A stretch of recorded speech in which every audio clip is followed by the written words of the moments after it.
Pada kesempatan kali ini, kita akan membahas salah satu pemilu yang sangat bersejarah di Indonesia, yakni Pemilu 1955, pemilu paling demokratis membandingkan antusiasme wilayah Surakarta dan Yogyakarta.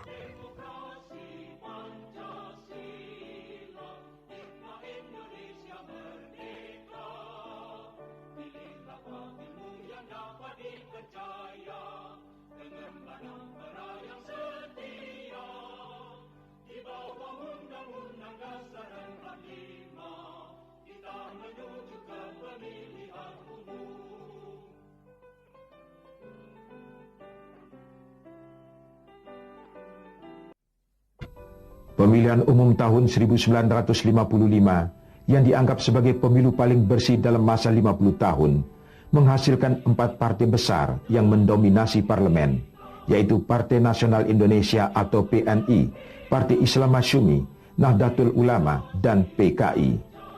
Partai besar semasa revolusi seperti Partai Sosialis Indonesia atau PSI sangat merosot perolehan suaranya, sehingga secara faktual telah tersingkir dari percaturan politik di Indonesia. Karena tidak ada mayoritas satu partai, perpecahan atau persaingan berlanjut terus. Prinsip gotong royong yang menjadi ciri kepribadian bangsa Indonesia sebenarnya sudah lama disosialisasikan oleh Soekarno kepada para elit politik. Partai Nasional Sekuler pada umumnya menerima gagasan yang kemudian dijabarkan dalam demokrasi terpimpin. Sedangkan partai agama seperti Masyumi dan Partai Katolik menolak. Alasan penolakan adalah karena mereka tidak setuju dalam suatu pemerintahan yang di dalamnya terdapat unsur komunis. Pancasila adalah pemersatu. Sebagaimana kita maklum bersama Adalah satu di dalam penyelenggaraan pemilihan akhirnya pada tanggal 1 April 1963, Undang-Undang Pemilihan Umum dapat diterima baik oleh Parlemen. Akan memenuhi kewajiban Presiden Republik Indonesia dengan sebaik-baiknya dan seadil-adilnya.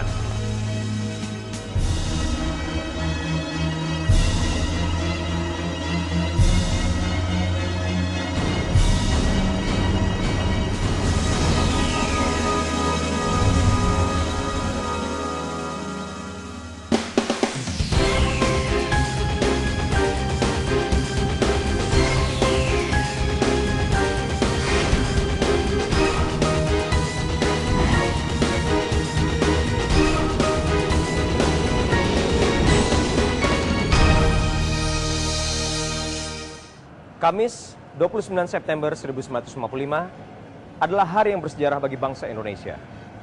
Pada usia yang relatif muda, Indonesia menggelar untuk pertama kalinya pemilihan umum. Salah satu bagian proses politik Indonesia sebagai suatu eksperimen demokrasi.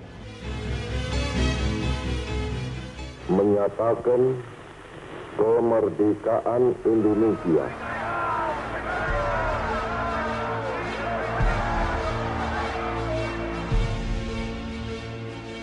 Hanya 3 bulan setelah kemerdekaan Republik Indonesia, pemerintah langsung mengeluarkan maklumat tentang rencana penyelenggaraan pemilu. Namun, karena tidak punya pengalaman berdemokrasi dan juga belum siapnya para lembaga negara, maka muncullah berbagai keberatan juga usulan dari DPR. Pemerintah pun mencoba menjembatani berbagai masalah itu. Maka pemerintah merasa tidak mudah untuk menyusun suatu jawaban yang serba lengkap, bulat, dan yang memuaskan semua pembicara-pembicara. Akhirnya tanggal 7 April 1953, pemerintah menetapkan Undang-Undang Sistem Pemilu 1955. Walaupun waktu keluar maklumat X dari Wakil Presiden Hatta dan dijanjikan akan diadakan pemilihan umum secepat-cepatnya, itu kan cuma semacam isyarat.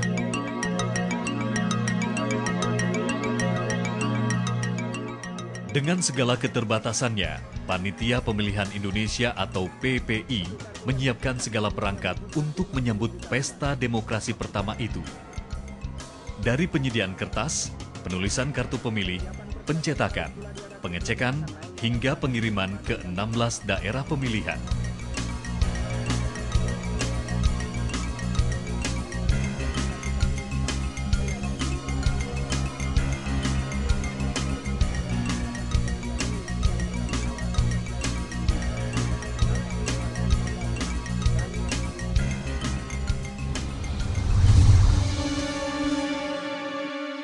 Pemilu 1955 diikuti sekitar 172 partai politik. Untuk menjaga keamanan di seluruh negeri, pemerintah pun menyiapkan pasukan dalam jumlah yang cukup besar.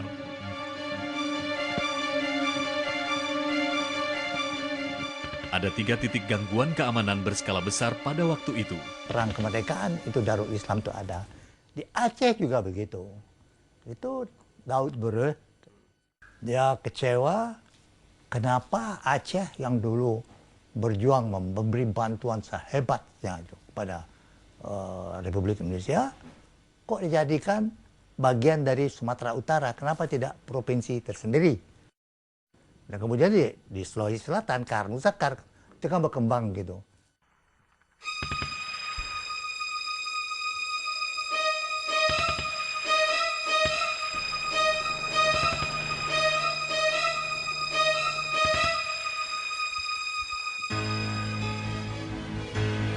PPI memutuskan pemilu dilaksanakan 2 kali. Yang pertama, 29 September untuk memilih anggota-anggota DPR. Yang kedua, 15 Desember untuk memilih anggota-anggota Dewan Konstituante. Tepat 29 September 1955, sekitar pukul 8 pagi, Presiden Soekarno, Wakil Presiden Muhammad Hatta, serta segala lapisan masyarakat berduyun-duyun pergi untuk menggunakan hak pilihnya. Rakyat waktu itu ikut dalam pemilu secara aman karena dia menganggap ini adalah sesuatu hal yang baru. Yang ikut NU, yang ikut Muhammadiyah ikut, yang ikut Bung Karno, PI ikut, yang PKI juga ikut, dan begitu kan. PPI membuat sekitar 95.000 lebih tempat pemungutan suara atau TPS. Saat itu tercatat sekitar 37 juta lebih pemilih yang memenuhi syarat atau sekitar 87,65%. Dalam Undang-Undang Pemilu Anggota Konstituante dan Anggota DPR Irian Barat tercantum sebagai daerah pemilih ke-16. Namun, tidak seorang penduduk pun dapat memberikan suaranya. Dikarenakan waktu itu Irian Barat masih diklaim oleh Belanda sebagai wilayahnya dengan sebutan Netherlands New Guinea.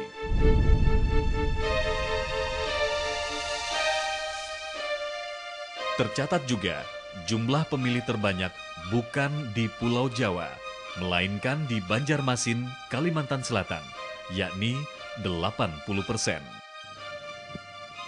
Hanya selang 10 hari setelah pencoblosan atau tepatnya tanggal 8 Oktober 1955, masyarakat sudah bisa melihat gambaran tentang hasil keseluruhan pemilu. Akhirnya muncul 4 besar pemenang pemilu, yakni Partai Nasional Indonesia atau PNI, Majelis Syuro Muslimin Indonesia atau Masyumi, Nahdlatul Ulama atau NU, dan Partai Komunis Indonesia atau PKI.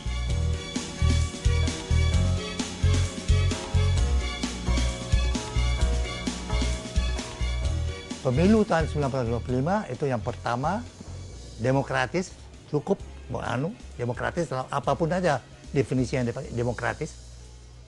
Tidak ada paksaan begitu, orang boleh kampanye semuanya berjalan harmonis begitu. Kecurangan ya ada tapi tidak mengganggu. Pemilihan umum yang merupakan sarana untuk mencapai kemenangan Orde Baru. Jadi, ada apa dengan pemilu 1955? Pemilu 1955 merupakan pemilu pertama yang dilaksanakan di Indonesia melalui 2 tahap, yakni pada 29 September 1955 untuk memilih anggota DPR dan pada 15 September 1955 untuk memilih anggota konstituan. Pemilu ini dianggap menjadi pemilu yang paling demokratis karena pada saat berlangsung, Indonesia sedang mengalami perbedaan ideologi dengan banyaknya pemberontakan yang terjadi, serta tidak ada paksaan dalam pelaksanaannya, sehingga rakyat benar-benar menggunakan hak suara mereka untuk memilih. Berdasarkan hasil pemilu, Partai Nasional Indonesia saat itu berhasil mendominasi dengan memperoleh 57 kursi DPR dan 119 kursi konstituan.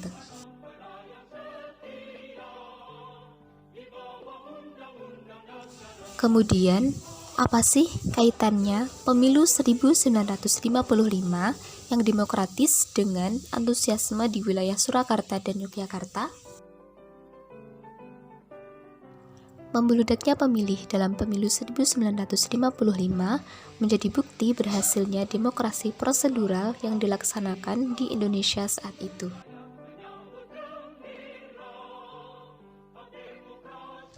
Hal ini nampak pada pemilu 1955 yang dilaksanakan di Surakarta, di mana tidak ada campur tangan langsung dari kaum bangsawan karena pihak Mangkunegaran dan Kasunanan saat itu masih berselisih.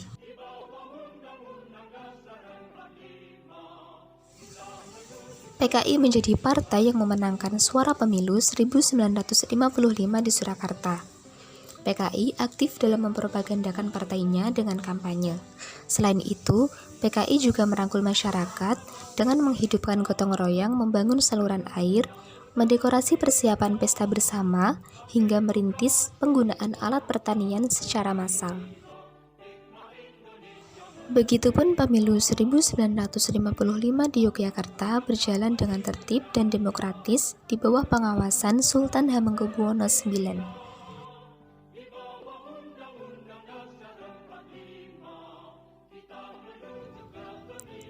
Hal ini nampak pada beberapa kegiatan yang mendukung pemilu, diantaranya diselenggarakan pendidikan pemilih dan sosialisasi pemilu di Gedung Bioskop Indra dan dipandu langsung oleh Wali Kota Yogyakarta, Sudarisman Purwokusumo. Selanjutnya, partisipasi masyarakat dalam partai politik dengan menghadiri kampanye maupun rapat terbuka yang dilaksanakan partai politik. Rapat dan kampanye tersebut bertujuan untuk mendengar keluh kesah rakyat. Yang terakhir yaitu partisipasi masyarakat dalam menggunakan hak pilihnya, di mana masyarakat Yogyakarta antusias mengantri di TPS sejak pukul 6 pagi, padahal pemilu dimulai pukul 8. Bahkan, kaum buta huruf juga tetap mengikuti pemilu menggunakan gambar dan simbol untuk mengenali pilihannya. Lalu, bagaimana dampak dari pelaksanaan pemilu 1955 ini? Pertama, terciptanya semangat demokrasi, dikarenakan tingginya kesadaran berkompetisi secara sehat. Kedua, terciptanya koalisi berbasis kebijakan, karena pemilu juga membutuhkan partai politik yang kuat dan memadai dalam mewakili kepentingan masyarakat, sehingga kebijakan diperuntukkan untuk menunjukkan kemampuannya. Yang ketiga, meminimalkan konflik antar pendukung partai, karena energi pendukung partai digunakan untuk kegiatan positif yang mengarah pada pelembagaan partai politik. Keempat, edukasi masyarakat tentang sistem demokrasi sebagai bentuk kebebasan masyarakat dalam menggunakan hak pilihnya, serta memberikan pengertian tentang sistem demokrasi dengan asas luber jurdil. Sekian pembahasan mengenai pemilu 1955 yang menjadi awal si paling demokratis dalam pemilihan perwakilan rakyat. Jalan ke pasar mau beli tomat, semoga ilmunya dapat bermanfaat.